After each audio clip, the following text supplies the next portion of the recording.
As you can see, the planting of the oil palm along the boundary, well, at least 7 meters away from the boundary, is still ongoing. You can see that we crossed, sometimes we cross bushes, forests, and right now we're crossing a farm, an intercrop of rice and okra. But given the fact that this area right now in front of me is a low-lying area, it's more like a swamp where rice is grown. We don't intend to plant within.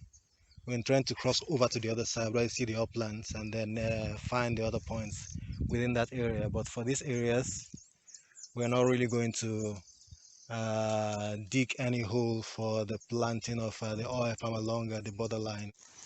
Well, the work is still ongoing. We just dug one here after crossing the first section of extensive rice field.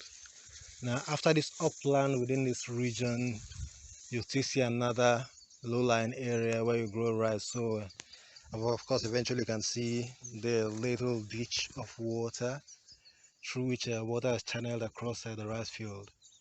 We'll cross over to the other side where you see the upland areas. You can see some staked yam.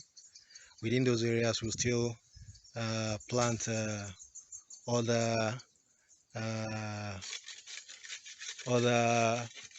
oil palm seedlings. And of course, when you get to that point, we're now approaching one edge of the campus.